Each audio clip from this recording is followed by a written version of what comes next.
Assalamualaikum warahmatullahi wabarakatuh. Halo, perkenalkan nama saya Afwan Ajeng Anindiana Bahiroh dengan NIM 123002342 dari Prodi S1 Kebidanan di Fakultas Keperawatan dan Kebidanan di Universitas Nahdlatul Ulama Surabaya. Masih sama seperti yang kemarin, kita akan membahas tentang ilmu fisika. Nah, di sini kita akan membahas tentang biomekanika. Nah, biomekanika di sini sendiri meliputi tentang pengertian, jenis-jenis, bagaimana penerapannya, dan penjelasan lebih detail mengenai biomekanika sendiri.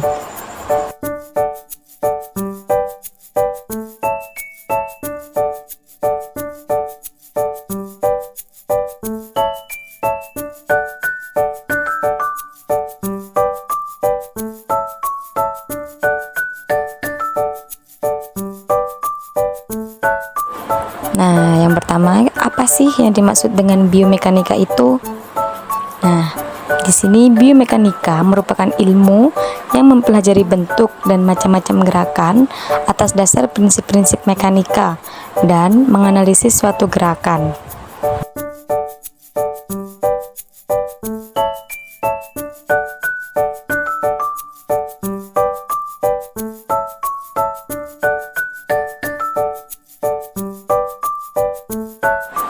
Nah, biomekanika di sini dapat dibagi menjadi dua jenis.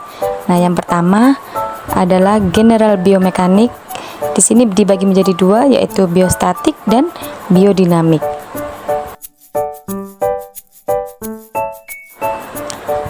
Nah, yang pertama general biomekanik. Apa sih general biomekanik itu? Nah, di sini adalah biomekanika yang membahas hukum dan konsep dur yang mempengaruhi tubuh organik manusia, baik di dalam posisi diam maupun bergerak.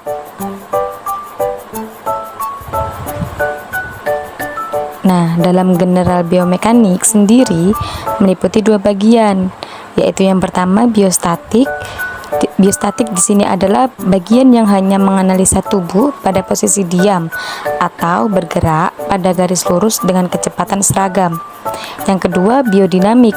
Nah, biodinamik sendiri adalah bagian yang berkaitan dengan gambaran gerakan-gerakan tubuh tanpa mempertimbangkan yang terjadi dan gerakan gaya yang bekerja dalam tubuh.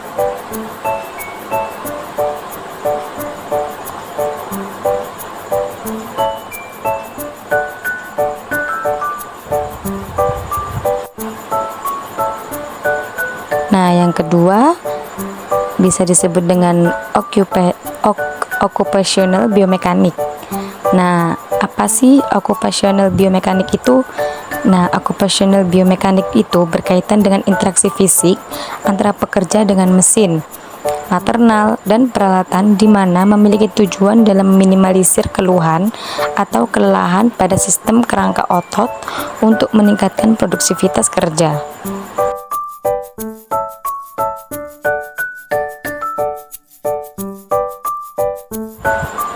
Nah, materi selanjutnya tentang penerapan biomekanika.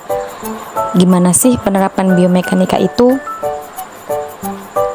Nah, penerapan biomekanika dalam kesehatan di sini ada 3. Yang pertama, mengevaluasi pekerjaan, apakah berbahaya atau tidak. Yang kedua, merancang kembali pekerjaan yang sudah diterapkan. Yang ketiga, membantu memperkecil atau mencegah cedera yang diakibatkan oleh pekerjaan tersebut.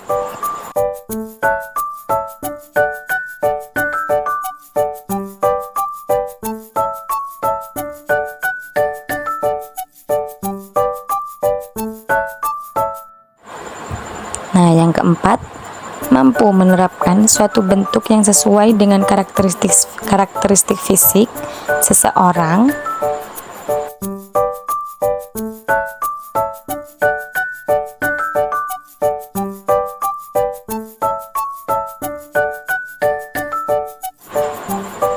Nah, selanjutnya adalah penjelasan mengenai tulang, jaringan penghubung, dan otot.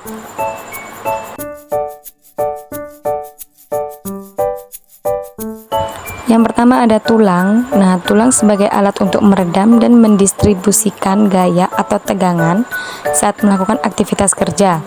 Nah, tulang yang besar dan panjang berfungsi sebagai pembanding terhadap beban. Nah, tulang juga terikat dengan otot dan jaringan penghubung, yakni ligamen, kortilage, dan tendon. Dalam aplikasinya di biomekanika berhubungan dengan kerangka manusia.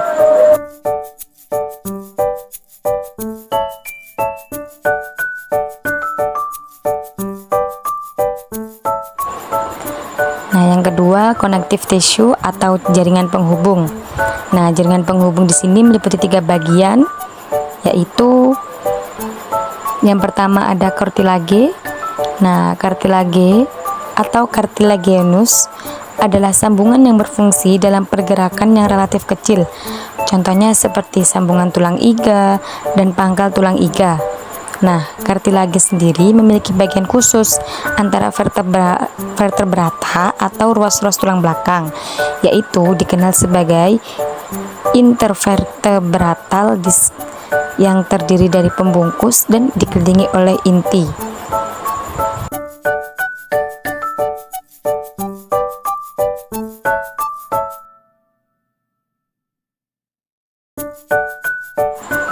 Nah, yang kedua ada ligamen. Ligamen di sini berfungsi sebagai penghubung antara tulang dalam stabilitas sambungan atau untuk membentuk bagian sambungan dan menempel pada tulang. Nah, ligamen sendiri tersusun atas serabut yang letaknya tidak paralel.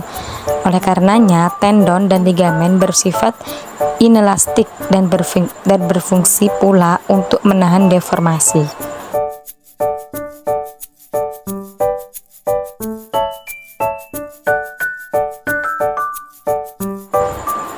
Dan yang terakhir ada tendon. Tendon sendiri memiliki fungsi sebagai penghubung antara tulang dan otot yang terdiri dari sekelompok serabut kolageno yang terletak paralel dengan panjang tendon. Nah, tendon bergerak dalam sekelompok jaringan serabut dalam satu area, di mana adanya gaya gesekan harus diminimalkan. Bagian dalam dari jaringan ini mengeluarkan cairan sinovial untuk pelumasan.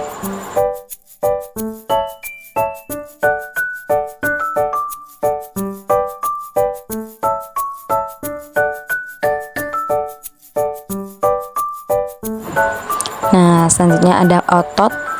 Di sini penjelasan tentang otot. Otot sendiri terbentuk atas fiber atau dengan ukuran panjang antara 10 sampai 40 mm dan berdiameter 0,01 sampai 0,1 dan sumber energinya otot berasal dari proses akrob anaerob. Nah, anaerobik yaitu proses perubahan ATP menjadi ADP dan energi bioksigen. Nah, glikogen yang terdapat dalam otot terpecah menjadi energi dan membentuk laktat. Contohnya jika ada gerakan yang sifatnya tiba-tiba, atau linenda, jarak dekat atau sprint dan lain sebagainya.